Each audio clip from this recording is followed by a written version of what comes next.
It's an incredible day for music, guys. Saba just dropped his new album, Few Good Things, and today we're going to be reviewing it because we have a lot to talk about. So how we're going to be doing this today is that we're going to be going through different categories. We're going to start off with artist performance, we're going to go into content, then we're going to go into features, production, and then instant replay value. And the way we judge these categories for this album are based on emotions that we attribute to the album. So we start off at bad, we go on to mid, then good, great, amazing, and then perfect. And by the way, guys, we just actually posted our full live album reaction to Saba's Few Good Things on our Patreon plan. We did a whole listening party with our community yesterday night. It was super awesome, and if you guys want to come join us for future albums that we're doing on a weekly basis, visit the link in the description. So Lou, let's get into this. Start us off with the artist performance. Yeah, so starting off with the artist performance, I mean, look, this is Saba's third album, and Care For Me was a masterpiece, so I wanted to know how he was going to step it up, and I think that he did, specifically in terms of his singing abilities, because there was way more melodic performances from Saba throughout this project, and that really amazed me. And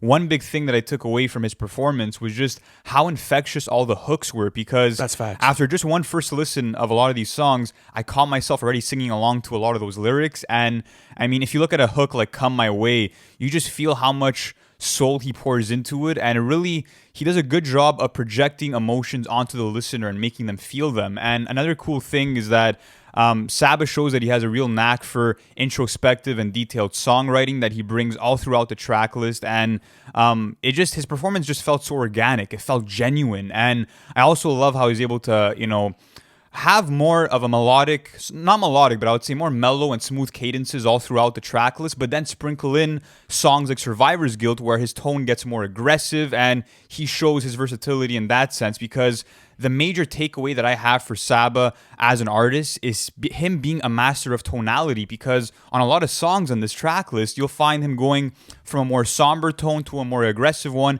in the matter of a couple of lines, or from one verse to the next. So that's what really amazed me about Saba's performance. But what about you? What were you saying? So I think the biggest thing for me is his smooth flows and cadences throughout this whole album. That was something I was super impressed with, because that was prominent throughout all of Care For Me, but you saw it again here and it was at full display. So, the quick flows and smooth cadences are kind of his, I would say signature sort of style when he's going into his rapping. So it's prominent on songs like Come My Way, Make Believe, Still, and Few Good Things. And what's cool about it too is that I feel as if the hooks on this album are super infectious. Like, this is something that I've always liked Saba for, because he makes super mellowed out music sometimes and always gets you into a nice groove. But you're right on that. His singing was really nice on this. And going into the genuality factor, like how genuine he was throughout this project, man, like he did not stop, because he was able to invoke so much emotion and so much, I would say, thought into his music, and it kind of makes you want to understand what he's feeling, and that's actually going to be playing into the content, which we're going to be getting to. So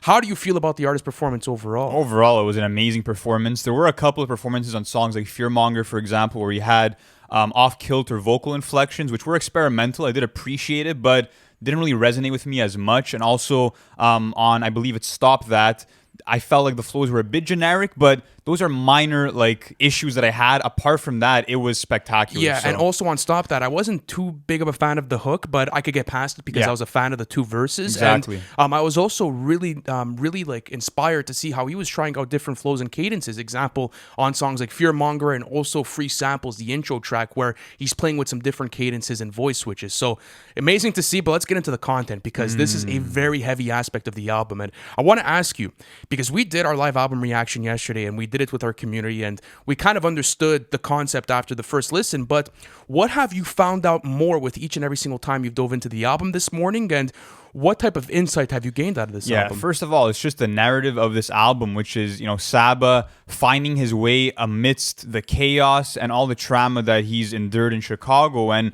also avoiding the distractions that come with his success to appreciate a few good things. And for Saba, that's his family, his community, and his mental health. That's kind of what I took out of it the most. And what's really cool is that a reoccurring theme within the entire album is the theme of money. And the way that Saba kind of projects it throughout the project is that he's navigating between two sides of the same coin. So the way that he actually lets us in on that is the fact that he's faced with a decision a lot of the times, and there's two ways he could approach it. So, for example, for him moving out of Chicago, on one side of things, he feels safer and he feels like he can provide a better life for his family elsewhere where there's comfort, but he has survivor's guilt. He feels like everything that he's known and everything that formed his identity, he's leaving behind. So I love the duality of all these decisions that he had to make, because that just showed me the reality of life. And I mean, yes, there is some self-doubt, but we all have self-doubt. We all have crises in terms of our judgment calls. And that's what Saba really brought to this track list for me more than anything else. And that's what I really took away from the concept. What was also cool about this concept is how he actually personified, I would say, that fear of money and how the transition happened, because Saba is going to give you this introspection and this storytelling about some flashbacks in his life. So example, go to Come My Way on the chorus. Yeah, daydreaming, thinking about how to get some money, and then we good, and then we good, and then we'll be good. So the concept of the song is basically, back when Saba was in his adolescence days, he was really plotting on how to be able to make a bag and to get his family, in a healthier position when it came to financials. But then when you go to something like Make Believe, you start to see the effects of his career and like now how he's thinking about it and how that's maybe no longer the case. So if you go to the first verse of Make Believe, I got everything I could ever need, and I try to keep that in mind. Anything I meet a man trying to sell me a dream. I ain't no one telling me what to think, and the people around me got better things to do with their life and then telling me what I should do in the rhyme.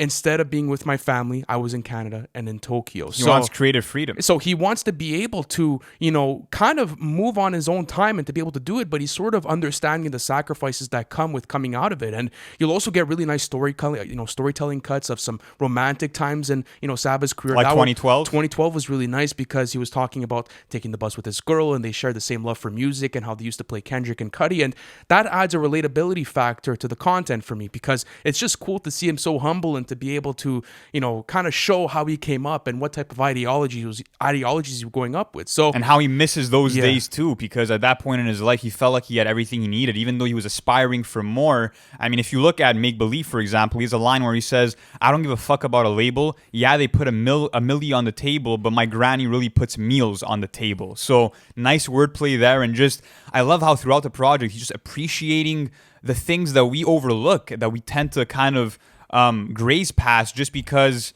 it's things that a lot of us have and don't need to acquire. But I also love the fact that again, he's acquired so much, but he wants to reminisce because he feels like times were simpler and that his life was simpler too. And it goes back to that ideology of more money, more problems. You know what I mean? Take it back to Biggie. But yeah, there was just so many cuts here that were so introspective, and one that really hit home for me had to have been the outro, Few Good Things, because he's just showing his poetic brilliance with lines like, "They be repping blocks like the taxi wars, but the thing about turf is that it never actually grows," talking about how you can live a life in the streets, but you'll never have personal growth and you won't have that financial stability. And I think that was super powerful. And apart from that, his closing verse on the album was also perfect, because he's just rapping about how more than financial wealth, he just wants to be alive. He wants to have oxygen to breathe. And it was so awesome to see how vocal he was about, even on a song like Soldier, talking about how like growing up in the hood or growing up in these kinds of environments, it's similar to going to war, because you don't know if you're going to be alive the next day. And that was just so touching and so moving. And it was a big eye-opener for me. It was definitely a big eye-opener. And this morning, it kind of hit me on a deeper level, because you start to relate to a lot of the stories that Saba is telling, but in a different way, because I think that what's great about Saba is this relatability factor where he lets you into his world, but he also comforts you with the stories he's telling, and he allows you to connect. And I think that's what the message of Few Good Things means to me, is just being able to appreciate everything around you while understanding that everything you need is really in front of you. That's family, your health, and everything else that comes with it. So when you're looking at the content, it was definitely amazing. Everything was pinpoint, and Saba's writing is just absolutely fantastic. But let's go on to the features, because there was a heavy feature list going into this. So what were you expecting out of this feature list when you first saw that you're practically getting a feature on every single song on the album? Yeah, it was super interesting because there are 14 features on the album, including G Herbo, Fouché, Black Thought, Black, Smino, Mareba, Daoud, and many more. And if you look at Care For Me or even Bucket List, he didn't have that many features at all. So to see him have this many, I was a bit concerned at first. I'm like, Saba always does such a great job on his own. I don't know if he needs the assistance, especially that he was showing off more of his singing abilities. I'm like, does he really need that extra vocalist as a hook, or could he carry it on his own? But I love the fact that all of these features were rapping or singing in line with the theme of that particular song that they were on. I love the fact that they just added a refreshing component to each song. And what would you say was your favorite feature out of all? Okay, so I kind of mapped out my features, guys. So I'd say G Herbo had a fantastic feature on Survivor's I think Guild. it's on the weaker end. I liked it because I could kind of get past G Herbo's flow. Like, people don't like the the offbeat flow, but Yeah. I like it. I was a fan of it. Crazy Bone's second verse on Come My Way was fantastic. Super smooth. And what I also like about these features is that they always seem to match Saba's energy. I don't feel as if anyone really outshined. That was really nice, because if you're going to include a feature on there and it doesn't do much for the song, might as well not have it. But if you have a feature on that song that completely outperforms the artist himself, why even have it there? So that was one thing that I noted about the features. Black had one of the best choruses on the whole album on Still, and then Smino killed the second verse on that song, so I like that. Black Thought, the way that he closed off this feature list on the last song, Few Good Things, was amazing, and I think it's actually one of my favorite moments on the album. So when I have to look at it, I'm at a three-way tie, all right? I'm going Black Thought, I'm going Mareba second verse, and then I'm actually going Fushi. Mareba killed it. Mareba had a fantastic second verse. So take me through that. How beautiful were the vocals? Yeah, I loved what Mareba did because she, like you said, she matches Saba's mood of sounding kind of gloomy and also having a similar vocal texture to Saba too.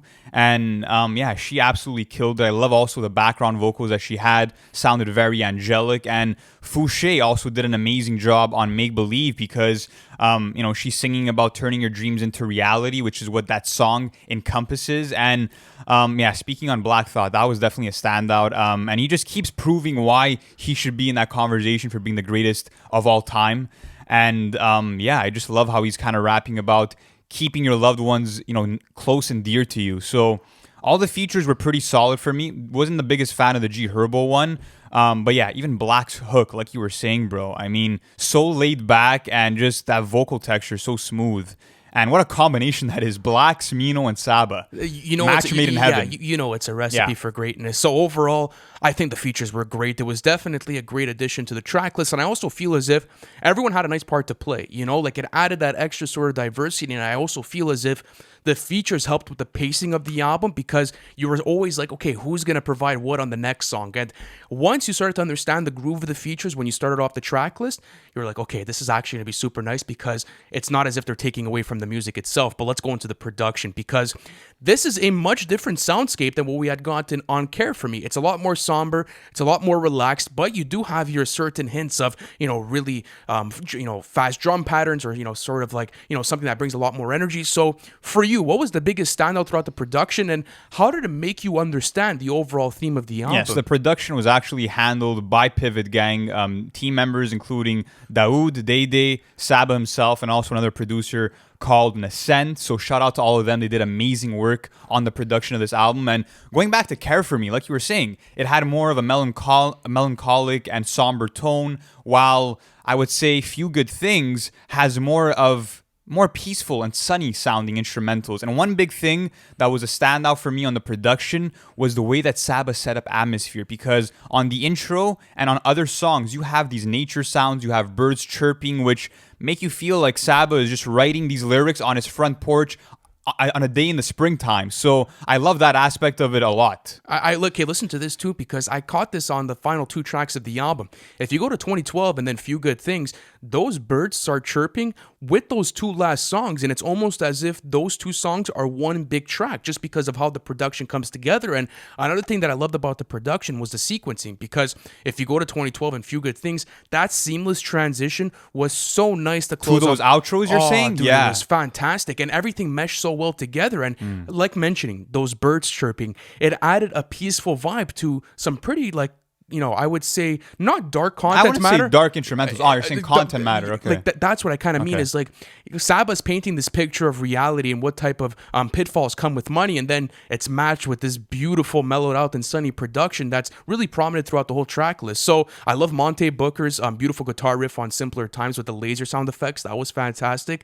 I also love the guitar riff and bass strings on One Way. That was great as well. I love the subtle violins on a song like Free Samples. That was another thing that I picked up. But what what was your favorite production out of everything? Probably Make Believe, just because I love the fact that that production kept progressing, because the drums only kicked in midway through the song, and then it complemented those strings, and towards the latter end of the track you had these beautiful violins glistening. So I think that Saba did a great job of having a soundscape that blended sounds of jazz, of neo soul into this hip hop record so seamlessly. And like we were saying, he just set up atmosphere beautifully, and it was a nice change of pace from Care For Me, just because it felt sunnier, it felt more uplifting, and it really had that peaceful and laid back type of vibe. And that's something that's going to really just be nice to listen to at any time of the day. You know what I mean? Because That's very true. with Care For Me, as much as I love that album and I think that it is a masterpiece, I think it is slightly better than this album, but it is more dark, it is harsher, maybe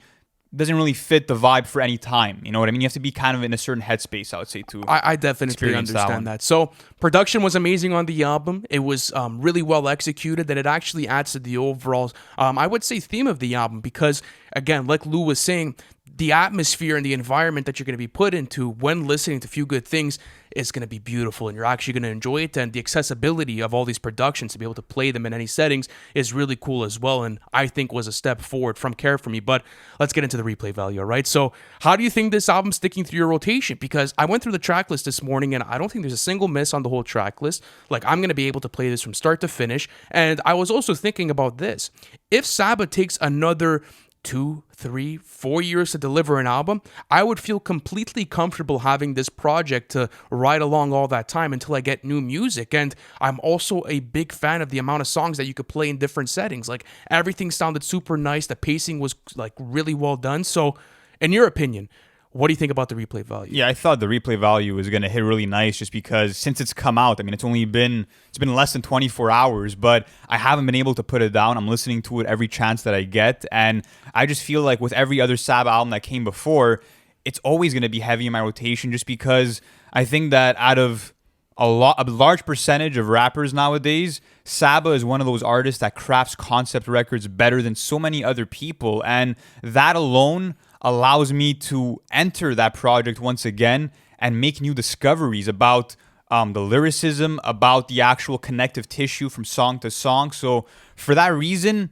I don't see myself, putting this down for a long fucking time. So I think it's a perfect, rating for the replay value. I think so too. I think that when you look at like the insurance policy on this album and like, can I really bet on this being an album that's going to be in my rotation for the next 5 years? I think so. Like, this is automatically my favorite album out right now for 2022. Yeah. And I could just make it, like, I could see this being, cracking my top 5 albums of the year so far. And I know it's early, but it's really that strong. So let's get into our overall thoughts. So at least on my end, I'm a big fan of Saba's performance. I loved how he diversified in certain, cadences and flow switches. And I love how you still got that signature type of Saba where he's providing introspective writing while being able to, create this tight-knit concept throughout the whole track list, while being able to keep his signature flows and quick deliveries. And I'm also a big fan of the feature list. As I said, they were great additions, and they really helped with the pacing of the album. And when looking at the production, the soundscape is beautiful, it's sunny, it's really positive, and that's going to make for a great listen. And when you look at the overall album, it's really nice. Do you think it's Saba's best? It's probably going to be my most played. I think so. Like, at least for now, I have to see how it ages, but I'm really impressed with the album, and he's just upgrading. Like, he's really making a case right now for being like a top 5 rapper in the game. Like, that's what I really think about his craft. And listen, you can make that argument anytime you want. Setting the bar high for 2022 rap albums, like, it's going to take a lot for someone to dethrone Few Good Things. But just speaking of my overall thoughts on this album, it was emotionally riveting to me. I just felt like it was equally cathartic as it was heart-wrenching, and I just love the fact that Saba portrays himself as a man who's endured so much pain and trauma, but he's also now looking at the positive side of things. And I feel like it's a coming-of-age story where he's gaining acceptance over the losses he's had in his life, and he finally feels like he's gaining, I would say, a good direction on where he wants to go moving forward. And I also think that Saba takes you through the human condition better than so many other artists that are doing it nowadays. And that's because there's never a mirage with Saba. Every word feels authentic. It feels like it's coming from the heart. And I just think that it's another excellent addition to his discography because it's rich in production, has one of the best concept concepts that I've heard in a long time, and his performances are just so dynamic all throughout the entire track list. And yeah, it's just the story is riveting, bro. I mean, from him beating the odds, from him juggling different situations and life decisions, it's just, I think it's a story that a lot of people could relate to, and a lot of people will seek value in, because I mean, he tells us about his personal values and morals in life, and that's a very cool thing, because not many artists get as personal as Saba does. So for me, this will be one of my most played of the entire year. I'm already sure of it after just one day. And like I said, it's gonna take a lot for someone to dethrone this as my 2022 album of the year, man. Listen, it's an amazing album. Yeah, I'll just say it right phenomenal. now. Overall thoughts, it's an amazing album. You guys are going to have so much fun going through this. And another thing is that it's so concise. Like, there's no room for filler. And that's something that I'm really appreciative of, Saba for. Because when you're looking at other albums that are coming out now, you might have those one or two songs that, kind of alter a good album. But this is really, really strong as an overall listen. So guys, let us know what you think about Saba's Few Good Things in the comment section. And as I mentioned at the beginning of this video, our live album reaction to Saba's Good Things is available now on our Patreon. So if you guys want to access that, the link is in the description. Thank you so much for watching this, and we'll catch you on the next one. Thanks for watching the full video, and if you're new to NFR, be sure to hit that subscribe button, as we'll be keeping you guys updated with the latest album releases in terms of update videos, album reviews, and our own original series on the weekly. And we also have our Patreon plan available in the description below, where you can access weekly bonus content and also access to our Discord. So be sure to check out all of that, and we'll catch you in the next one.